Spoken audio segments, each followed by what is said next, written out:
नमस्कार। हड़प्पा सभ्यता की श्रृंखला अपनी चल रही है और धोलावीरा तक की जो पूरे नगरीय सभ्यता थी उसको हम लोगों ने ठीक से देख लिया, समझ लिया है। आज के सेशन के अंदर मैं आप लोगों को राखीगढ़ी सभ्यता और अन्य कुछ सभ्यता स्थलों के बारे में जो हड़प्पाई नगर या हड़प्पाई केंद्रों के रूप में हमारे सामने आते हैं उनकी चर्चा हम आपके सामने करने जा रहे हैं। कुछ महत्वपूर्ण बातों में पहले मैं प्रकाश डालना पसंद करूंगा। देखिएगा, हम अब तक पढ़ चुके हैं कि राखीगढ़ी सर्वाधिक उत्खनित क्षेत्रफल वाला हड़प्पाई नगर है, यानी कि सर्वाधिक विस्तृत संपूर्ण भारतीय उपमहाद्वीप में सर्वाधिक विस्तृत हड़प्पाई नगर है जिसका कुल क्षेत्रफल 900 हेक्टेयर के अंदर है। क्लियर, 900 एकड़ के अंदर, यानी कि आप समझिएगा 364.21764 हेक्टेयर, 900 एकड़। ये मामला छोटा मोटा मामला नहीं होता है किसी भी एक पुरातात्विक स्थल के रूप में। माफ़ करना, ये थोड़ा सा मैं आपको क्लियर कर दूं। 900 एकड़ है जिसको मैं हेक्टेयर बोल रहा हूँ।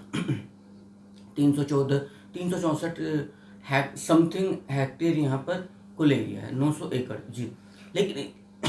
लेकिन ये संपूर्ण भारतीय उपमहाद्वीप का सर्वाधिक उत्खनित हड़प्पाई स्थल है, जहां कुल 7 टीलों में 2015 में डॉक्टर वसंत शिंदे, जो डेक्कन कॉलेज पुणे यूनिवर्सिटी के प्रोफेसर हैं, उनके नेतृत्व में यहाँ पर उत्खनन हुआ था। अब सर्वाधिक महत्वपूर्ण बात क्या है, जरा इसको समझ लीजिएगा आप लोग। डेविड फॉली एक इतिहासकार हैं जिन्होंने तो यहाँ तक लिखा है कि हड़प्पा सभ्यता को हड़प्पा से ना जानकर राखीगढ़ी के नाम से जानना चाहिए। उसकी 2 वजह हैं। असल में राखीगढ़ी की जो पुरातात्विक उत्खनन अभी हुआ है उससे जितनी भी पुरातात्विक महत्व की सामग्रियां प्राप्त हो रही हैं पूरे विस्तृत क्षेत्रफल में, उससे ये बात तो सिद्ध हो गया कि हड़प्पा सभ्यता के निर्माता कोई बाहरी लोग नहीं थे, वो स्थानीय लोग थे, वो देशी लोग थे, इसी भारतीय मूल के वो लोग थे। एक बात तो सिद्ध हो गई। और दूसरी बात ये सिद्ध होती है कि Rakhigarhi is a cradle of Harappa civilisation, यानी कि राखीगढ़ी और यह सरस्वती नदी हड़प्पा सभ्यता का पालना है। याद रखिएगा इस बात को। यहाँ कुल 9 टीले थे, 7 भी नहीं, कुल 9 टीले, RG1 से लेकर RG9 तक के। और इनमें सर्वाधिक जो घनी आबादी थी वो RGR5 में थी। ये भी टीला, जैसे आपने हड़प्पा में देखा ना कि आपने टीलों को अलग अलग नाम दिया हुआ है, अलग अलग नाम प्रदान किया है, एबी टीला, एबी माउंड, एफ टीला। उसी प्रकार से यहाँ पर RG1 to RG9 माउंड आपको प्राप्त हो रहे हैं। और इनमें जो डेंस पॉपुलेशन है वो RGR5 के अंदर है, राखीगढ़ी 5 के अंदर। अच्छा, सबसे बड़ी बात, इसकी अवधि कितनी पुरानी होगी? मतलब मुझे ऐसा लग रहा है कि जितने अभी और शोध की जैसे जैसे शोध सामने आएंगे, रिसर्च सामने आएंगे, एक्सकावेशन और होंगी, मुझे लगता है कि पाषाण काल की जो धारणा है वैश्विक प्रागैतिहासिक पटल पर, वो संपूर्ण चेंज होने जा रही है। क्योंकि आपको सुनकर आश्चर्य होगा, राखीगढ़ी का जो अंतिम छोर कार्बन डेटिंग प्रणाली से जो निकल रहा है वो 7500 BC, ईसा के लगभग 8000 वर्ष पूर्व, जबकि प्रागैतिहासिक मध्य पाषाण काल चल रहा है, मध्य पाषाण काल। और एक तरफ हम हड़प्पा को आद्य ऐतिहासिक हड़प्पाई नगर कहते हैं, जो राखीगढ़ी है। अब आप आइडिया लगाइएगा कि हमें क्या समझना चाहिए, क्या मतलब निकालना चाहिए। बहरहाल जो भी है, मैं थोड़ा सा अपनी बात को और आगे बढ़ाता हूँ। तो आज का जो हमें आरंभ करना है, ये हड़प्पाई केंद्र जो हमें लेना वो है असल में राखीगढ़ी। इस बात को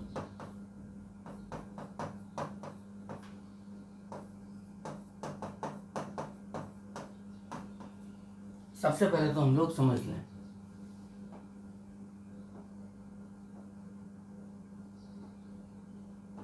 चलिए, राखीगढ़ी की जो अवधि है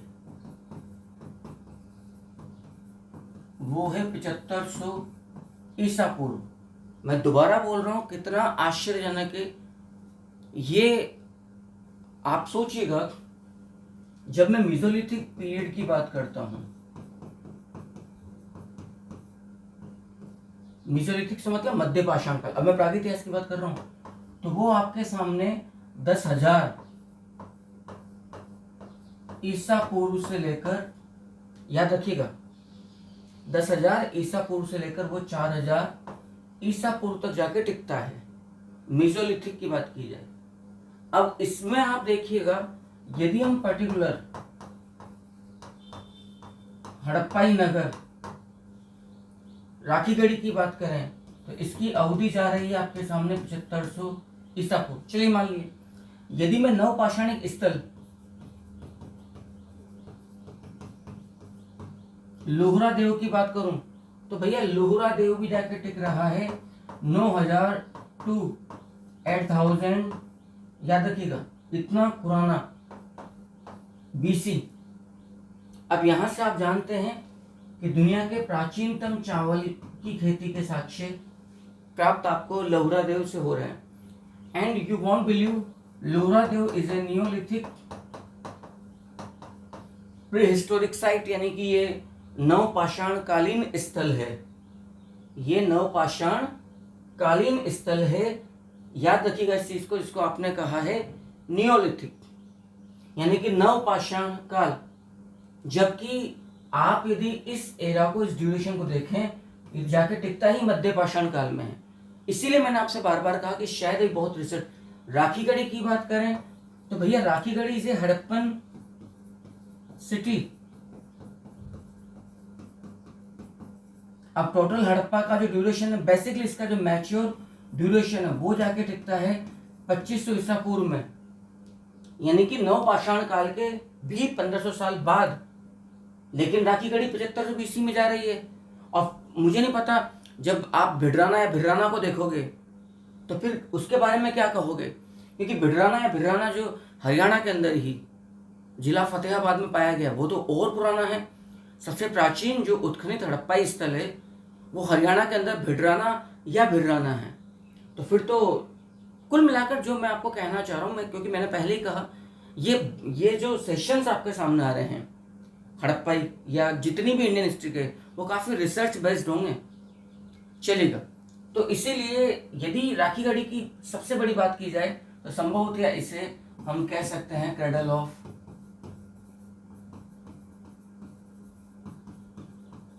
हड़प्पन सिविलाइजेशन। यहाँ का जो और उत्खनन हमारे सामने हो रहा है उससे ये बात जग जाहिर सी हो गई कि संपूर्ण हड़प्पा सभ्यता का जो मूल है, जो ओरिजिन है, वो नेटिव है, स्थानीय देशी है। इसके विकास में, इसकी उत्पत्ति में किसी बाहरी मतलब एक्सटर्नल फैक्टर्स का कोई हाथ हस्तक्षेप नहीं है। आपको राखीगढ़ी याद रखना, जिला जींद, स्टेट हरियाणा में सरस्वती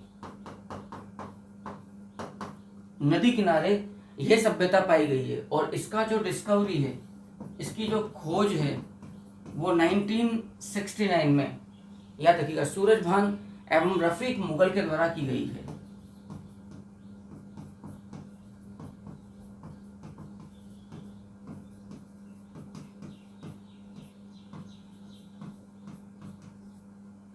सूरजभान एवं रफीक मुगल के द्वारा यहाँ पर, याद रखना, खोज करवाया गया। उत्खनन की जहां तक बात है तो उत्खनन भी राखीगढ़ी के अंदर बहुत पुराना नहीं है। 1997 से लेकर 2000 तक तो एक क्रम में चला। अभी जो रिसेंट यहाँ का एक्सकवेशन है वो 2015 में है। याद रखना किसके नेतृत्व में, डॉक्टर वसंत शिंदे।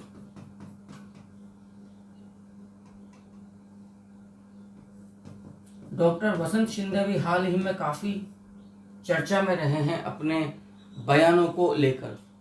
क्लियर। अब याद रखना जो मैं बार बार बोल रहा हूँ, यहाँ जो कुल रिसर्च जो हुआ, जो सर्वेक्षण हुआ, जो सर्वे हुआ, कुल 9 टीले थे यहाँ पर, RGR 1 से लेकर RGR 9 तक।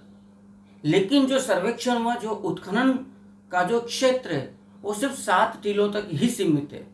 याद रखिएगा, काफी ये महत्वपूर्ण है। तो यहां पर कुल टीले 7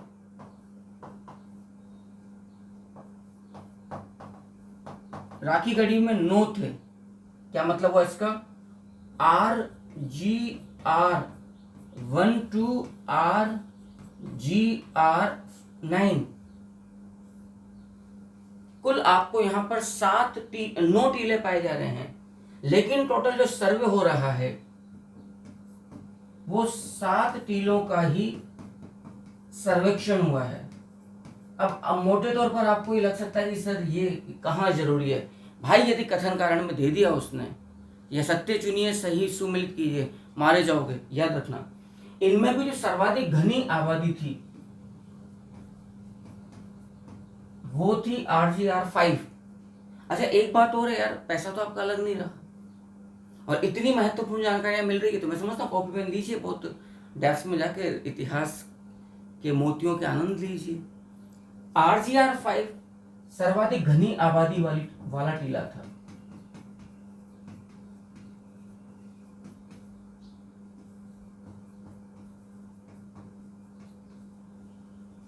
याद रखिएगा RGR5 यानी कि जो टीला नंबर 5 है। क्लियर है? कुल 7 टीलों का यहां पर सर्वेक्षण हो रहा है। यदि हम इसके क्षेत्रफल की बात करें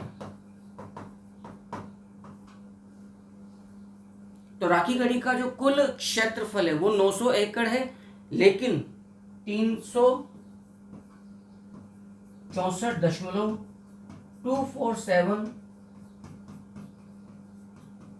के लगभग 364.21764, यस 247 नहीं 21764 हेक्टेयर तो यहाँ का क्षेत्रफल है, या इसको यदि आप कहें एकड़ में तो 900 एकड़ के लगभग यहाँ पर आपको कुल क्षेत्रफल प्राप्त हो रहा है।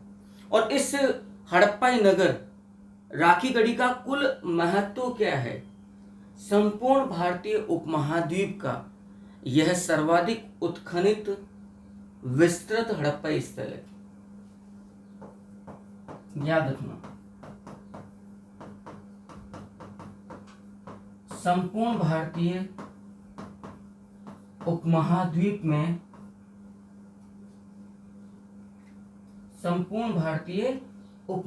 में सर्वाधिक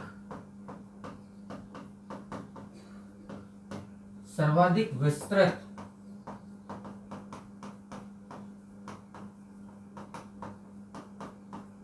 उत्खनित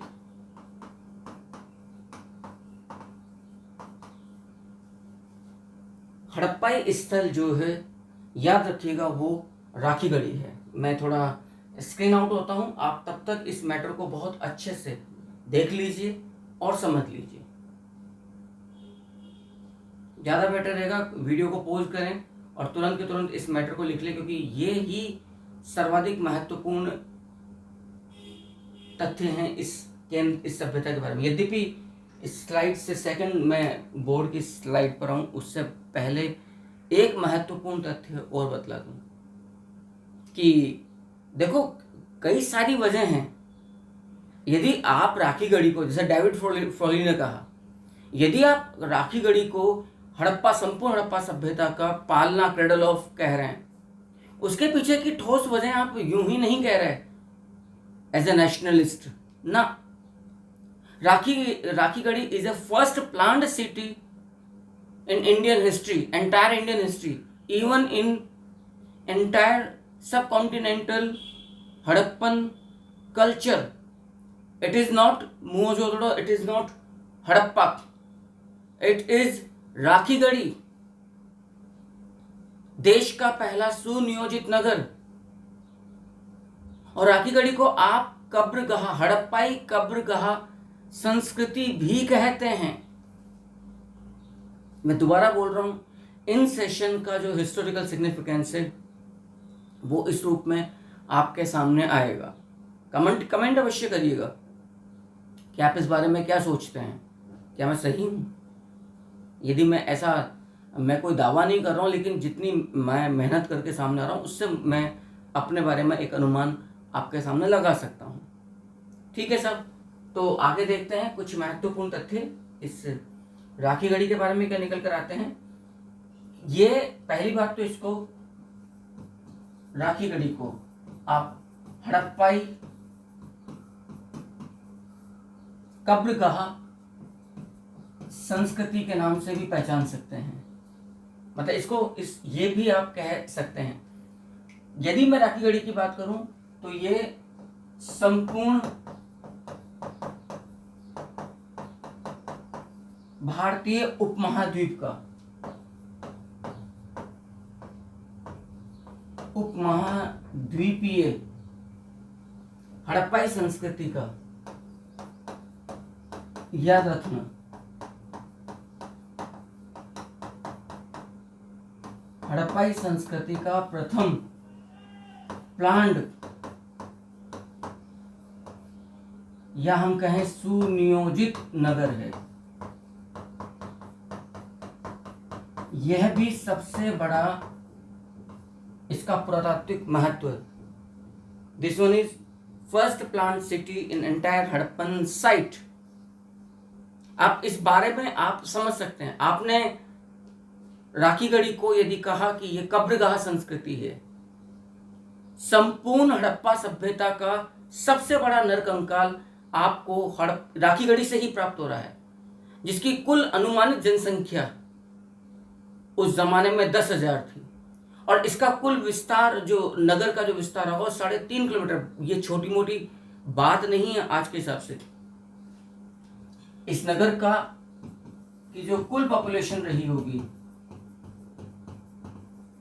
कुल जनसंख्या वो 10,000 रहा है।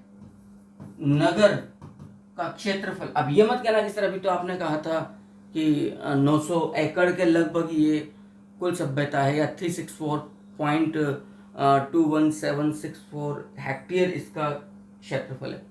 वो जिस एरिया में उत्खनन हुआ है उसकी बात है। जहां एक्सकावेशन हुआ है 60 टीलों में, कुल 9 टीलों में से। लेकिन जहां घनी आबादी थी एक नगर के रूप में, प्लांट सिटी के रूप में, उसका क्षेत्रफल 3.5 किलोमीटर विस्तृत रहा है। और दूसरी बड़ी बात, यदि मैं राखी गढ़ी की बात करूं तो यह भी याद रखना, संपूर्ण हड़प्पा सभ्यता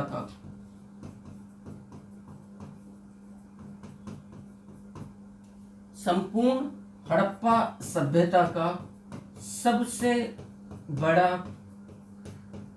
सबसे बड़ा नरकंकाल हमें याद रखिएगा कहां से प्राप्त हो रहा है।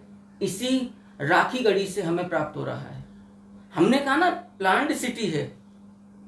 नगर की जितनी भी सड़कें थी हड़प्पा राखी गढ़ी नगर की, याद रखिएगा इस चीज को, वो 1.92 मीटर चौड़ी थी। यहाँ की जितनी प्रमुख सड़कें आपको प्राप्त हुई हैं, इनकी कुल चौड़ाई 1.92 मीटर चौड़ी आपको प्राप्त हो रही है। तो सिर्फ सबसे बड़ा नरकंकाल ही नहीं, इवन संपूर्ण वैश्विक पुरातात्विक सभ्यताओं में मोटे तौर पर 4500 ईसा पूर्व का एक प्रेमी युगल कब्र प्राप्त हुई है। अब यदि आप 4500 बीसी की बात करते हैं तो भाई फिर शुद्ध रूप में ये पुनः नवपाषाण काल तक जाकर मामला टिक जाता है। तो विश्व का प्राचीनतम प्रेमी युगल कब्र, याद रखिएगा, यह भी हमें राखी गढ़ी से ही प्राप्त हो रहा है।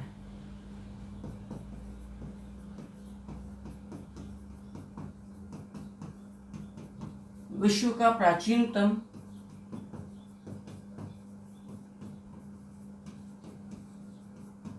प्रेमी युगल कब्र, जो मोटे तौर पर कितना पुराना है, 4500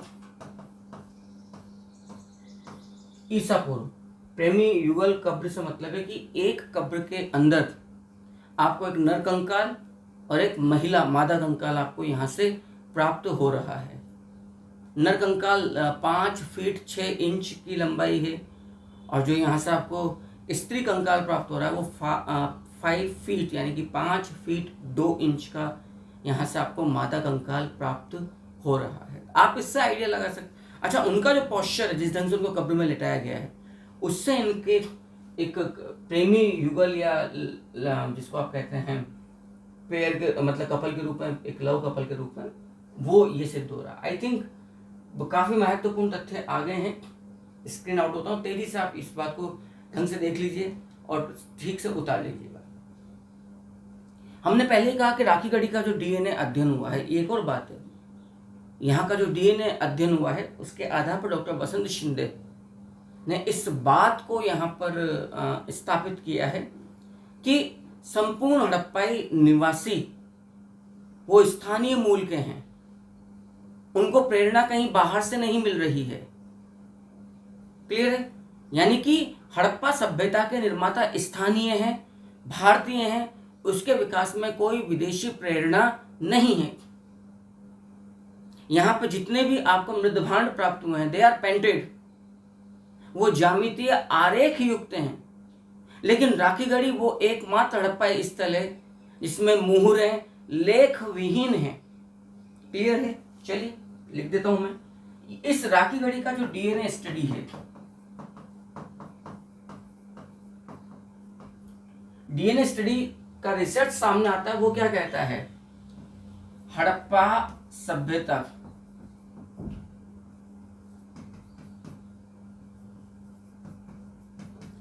स्थानीय अर्थात देशी अर्थात भारतीय मूल की सभ्यता है। याद रखना, जिसके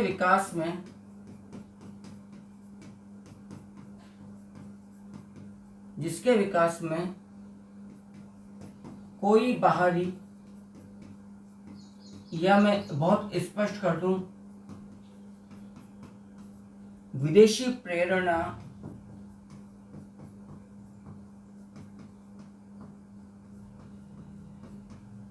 नहीं है। ये डॉक्टर बसंत शिंदे का बयान का एक सार मैं आपके सामने रख रहा हूं। डॉक्टर बसंत शिंदे। अब जो सबसे बड़ी बात है कि यहां से आपको जितनी भी सील्स प्राप्त हो रही हैं, अर्थात मुहरें, वो लेख विहीन हैं।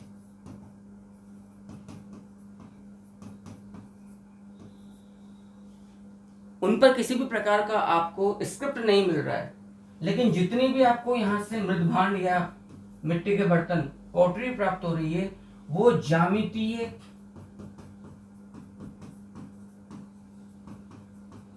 आरेख युक्त हैं। उन पर ज्योमेट्रिकल लाइनिंग्स आपके सामने हो रही हैं। कई प्रकार की यहाँ पर आर्कियोलॉजिकल सिग्निफिकेंस की फाइंडिंग्स आपको प्राप्त हो रही है।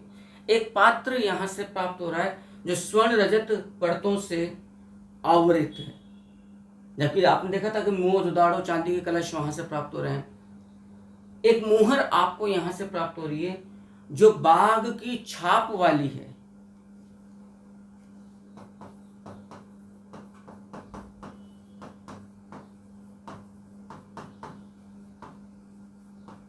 बाघ की छाप युक्त मुहर हमें राखी गढ़ी से ही मिल रही है। यहां से आपको एक फाउंड्री क्या कहना चाहिए, ढलाई घर, राखी गढ़ी से। ढलाई घर का मतलब जहां सोने को ढालकर ऑर्नामेंट, ज्वेलरी, आभूषण जैसी महंगी वस्तुएं यहाँ, इस तरह का भी फाउंड्री जिसको आप ढलाई घर कहते हैं, वो हमें राखी गढ़ी से ही प्राप्त हो रहा है। ठीक है साहब, आई थिंक ये बात भी आपको समझ में आ गई है। यहां से अग्निकुंड प्राप्त हो रहे हैं जो कालीबंगा से प्राप्त हुए हैं, लोथल से प्राप्त हुए हैं। तो इन अग्निकुंडों का प्रयोग धार्मिक अनुष्ठान के लिए भी किया जाता होगा, संभवतः बलि देने के लिए भी किया जाता हो। और इसी संदर्भ में मैं बता दूं, मैं इंडियन हिस्ट्री की सीरीज में आपको कालीबंगा नहीं पढ़ाऊंगा। मेरा बस एक छोटा सा आग्रह है राजस्थान हिस्ट्री की जो सीरीज चल रही है उसमें मैं कालीबंगा की जो एपिसोड्स हैं 4-5 वो अपलोड कर चुका हूँ, क्योंकि मैं एंशियंट जो राजस्थान हिस्ट्री है वो पूरा कर चुका हूँ। तो आप राजस्थान हिस्ट्री वाला जो सीरीज है उसको खोजिए, आपको डे बाय डे मिल जाएगा रेगुलर क्लासेस है विदाउट एनी इंटरप्शन। और कालीबंगा वाली जो सीरीज है उनको पढ़ लीजिएगा, तो क्योंकि मैंने उसको इसी ढंग से मतलब सिर्फ राजस्थान एग्जाम को ओरिएंटेड करके नहीं लिया, काफ़ी विस्तार से उसको लिया है। तो उसमें एक प्रकार का आपको इंडियन मतलब जो एक नेशनल हड़प्पन कल्चर है वो उसके दर्शन पूरे प्राप्त होंगे, तो आप वहाँ देख लीजिएगा उस चीज़ को। तो आपको यहाँ से बाघ की छाप युक्त मुहर प्राप्त हो रहा है। आपको यहाँ से फाउंड्री अर्थात ढलाई घर से मतलब है सोने को ढालने वाला स्थल, ताकि उससे फिर कुछ आभूषण वगैरह बनाए जा सके। यहां से आपको फायर आल्टर्स यानी कि अग्निकुंड भी प्राप्त हो रहे हैं, क्योंकि अग्निकुंड के साक्ष्य कालीबंगा से मिल रहे हैं, लोथल से मिल रहे हैं, बनावली से मिल रहे हैं और राखीगढ़ी से भी प्राप्त हो रहे हैं। तो धार्मिक अनुष्ठान या बलि जैसे कार्यों में इनको काम में लिया जाता है। एक पात्र आपको यहां से प्राप्त हो रहा है जो स्वर्ण रजत परतों द्वारा आवृत एक पात्र हमें राखीगढ़ी से ही प्राप्त हो रहा है। अब आप पूरा इसका एक विस्तार से ये देख लीजिए।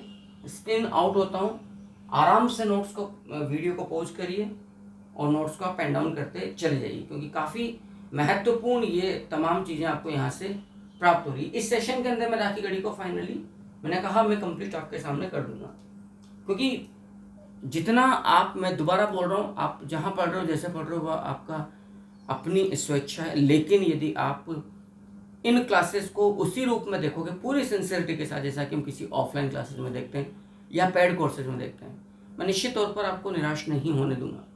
यहाँ से 12 सिंगा के सींग प्राप्त हो रहे हैं। बच्चे खेल खेलते हैं, इसको पिट्टू या सतोलिया कहते हैं, राजस्थान में मेरे सतोलिया कहते हैं। उस खेल के प्राचीनतम उदाहरण संपूर्ण भारतीय हड़प्पाई संस्कृति में हमको राखीगढ़ी से ही प्राप्त हो रहे हैं। यहाँ से लकड़ी का ताबूत प्राप्त हो रहा है। अब लकड़ी के ताबूत से मुझे याद आया, आपने हड़प्पा में देखा था R37 जो कब्रिस्तान मिला था, वहाँ से देवदार की लकड़ी से निर्मित एक 3 कक्षों कब्र के अंदर R37 कब्रिस्तान में देवदार की लकड़ी से निर्मित एक ताबूत कॉफिन मिला था, जिसमें एक विदेशी व्यक्ति का शव था। यहाँ से मनका बनाने का कारखाना प्राप्त हो रहा है। 3000 अर्धनिर्मित बीड्स मनके प्राप्त हो रहे हैं, अंगीठी प्राप्त हो रही है और उन मनकों को चमकाने वाला घर्षण पत्थर प्राप्त हो रहा है। हड्डी से बनी सुइयां प्राप्त हो रही हैं।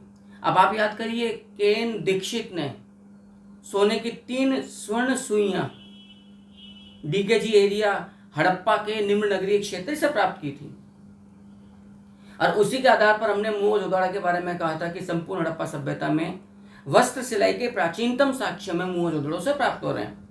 यद्यपि प्रागैतिहास संपूर्ण इतिहास को देखोगे तो वस्त्र सिलाई के प्राचीनतम साक्ष्य का जो अंतिम छोर है वो गुफ कराल से जाकर टिकता है कुम्हार की गुफा, कश्मीर नवपाषाणिक स्तर।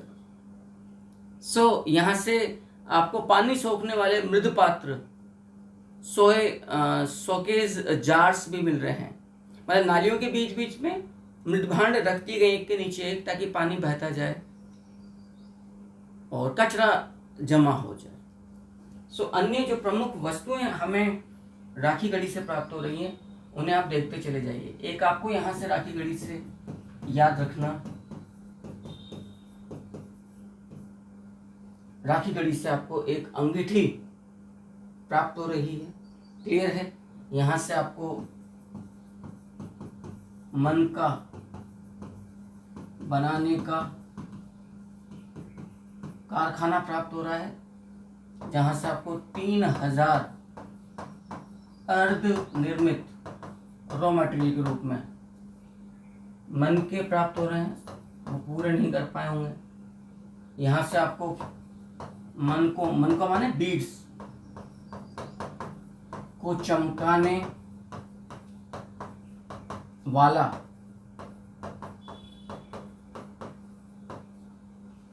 घर्षण पत्थर भी आपको यहाँ से प्राप्त हो रहा है। यहाँ से आपको वुडन कॉफिन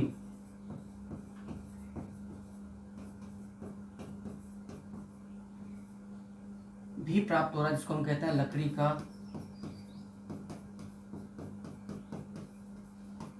ताबूत। जबकि देवदार की, मैंने अभी कहा, देवदार की लकड़ी से निर्मित एक कॉफिन हड़प्पा जो नगर है उसके R37 कब्रिस्तान 3 कक्ष युक्त था उससे प्राप्त हुआ है। और देवदार की लकड़ी से निर्मित उस कॉफिन में एक विदेशी व्यक्ति का शव भी आपको प्राप्त हुआ था। हड्डी से बनी सुइयां,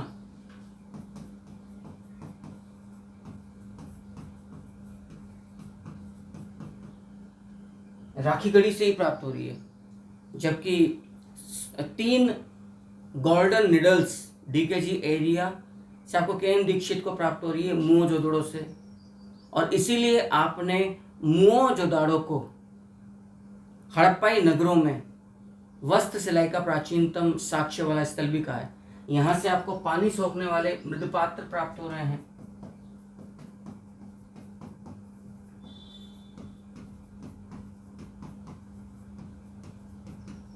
ये ड्रेनेज सिस्टम का हिस्सा है, याद रखिएगा।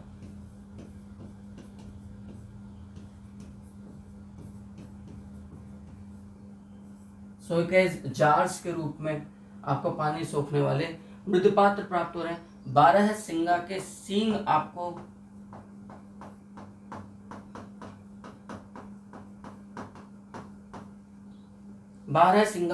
आपको यहां से प्राप्त हो रहे हैं। अंगीठी का साक्ष्य तो हम देख ही चुके हैं। अच्छा, यहां से आपको पिट्टू,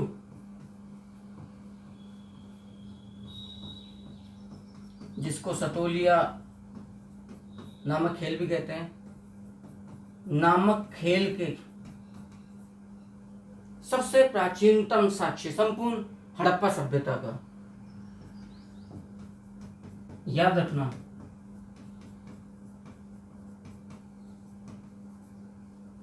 ये प्राचीनतम साक्ष्य भी हमें, अब जैसे कालीबंगा से आपको शतरंज कहते हैं और चौसर की गोटियां आपको यहाँ से प्राप्त हो रही है। तो आपको यहाँ से अंगीठी प्राप्त हो गई, मनका बनाने का कारखाना आपको प्राप्त हो ही गया है, लकड़ी का ताबूत आपको प्राप्त हो गया और हड्डी से बनी सुइयां वगैरह प्राप्त हो गई। तो मैं देख लीजिए एक बार इस मैटर को, आई थिंक, और उतार लीजिएगा। तो मैं उम्मीद करता हूँ कि इस वीडियो में जो जानकारी आपको दी गई है वो आपको पसंद आई होगी, स्पेशली यदि आप किसी एक एग्ज़ाम ओरिएंटेड यदि प्रिपरेशन की अवधि में हैं, तो काफ़ी ये परीक्षा उपयोगी जानकारी आपके पास में है। नेक्स्ट एपिसोड जो आपके सामने आएगा हड़प्पा संस्कृति का, उसके अंदर हम फिर किसी एक नई सभ्यता के बारे में प्रकाश डालेंगे। तब तक के लिए नमस्कार।